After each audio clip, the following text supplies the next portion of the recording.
Hello everybody, welcome to the Danimal Weekly number 10. I am Dan Andrews from IntegrityAthletics.com. For this week's topic, I got a good suggestion from my friend Dustin. You wanted to know my thoughts on any making changes in your diet and your nutrition for training days as opposed to rest days. So if there's any sort of considerations you should be making there, and if so, what I thought they should be. To start, and this is going to be the majority of what the video is about. Unless you have, obviously depending on your goals, whether you're looking to do a lean mass gain or a mass gain, or you're looking to lean out, depending on what you're looking to do, the first and foremost thing, you must have a consistent dedication to your diet. Whatever, like I said, for whatever goal you're trying to attain, you need to be consistent with it. All the tiny little minutia that go into your diet about certain ratios and post-workout shakes and all that shit won't mean anything if your diet isn't consistent with your goals. And really, I could almost end the video there, because the vast majority of people, their diet isn't consistent enough to even consider talking about post-workout shakes and different ratios and sort of implementing certain things like carb curfews. Like, it almost doesn't even matter until you have a consistent diet. Once you do have a consistent diet and it's easy for you to stick to that, it's easy to implement these little changes and tweak things to improve it. But until you get to that point, you should obviously just stop watching this video unless you know your diet is tight and it's dialed in. So that being said, if your diet is pretty tight and it's dialed in, you feel like you could make a few tweaks here and there to sort of optimize it. The biggest thing most people talk to about is a post-workout shake.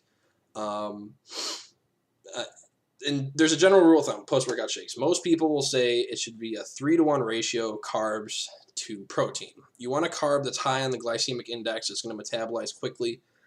Some people, if you're paleo, like bananas and things like that, bananas with like peanut butter or something, it's nice to get a little bit of protein in there as well. But 3-to-1 ratio. So some people do shakes with like 90 grams of carbohydrates with like oats and then 30 grams of protein. Or if that's a lot, maybe you go down to 75 grams of carbs, 25 grams of protein. Some sort of 3-to-1 ratio. It really doesn't matter. It's going to kind of differentiate based on, excuse me, something popped up, so I lost my train of thought a little bit.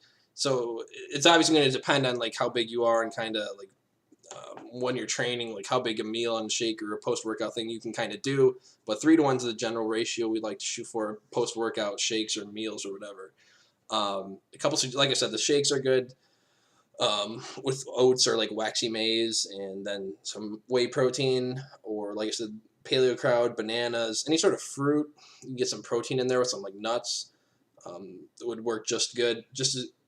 Would also work really well. But honestly, I don't do a post-workout shake. My diet is like as perfect as it could possibly be right now. Past 6 months to a year, I've been extremely dialed in with my diet, and I don't stress a post-workout shake. I don't even concern myself with it at all, and I've done great. I think the post-workout shake is overemphasized in way too many circles, and it's largely insignificant, I'd almost say. I mean, not to say it can't impact your body composition and kind of, but in terms of mass gain and everything, but I think it is over exaggerated kind of how important it is. And then from there, really, that's about all I would say. I think to make too many changes for the based on training days and rest days would just kind of throw off the whole element of consistency. So I would really stray away from like getting really complicated and like making certain days completely different from one another in terms of what you're doing, in terms of how many meals you're eating and ratios and like what kind of serving sizes you're eating. So really the thing to stress is the consistency. And then I think if you are ready to tweak it, take it to the next level, throw in a post-workout shake with a 3-to-1 ratio. Or don't even stress about the 3-to-1. Just get something with mostly carbs, like I said, high on the glycemic index, and then get some protein in there. That's honestly, I think if you're spending any more time worrying about that, you've probably got more mental issues than than I can help you with in these videos. But so that, like I said, just summarize. It's really just come back to that idea of simplicity and consistency, because that's what's going to get you to results.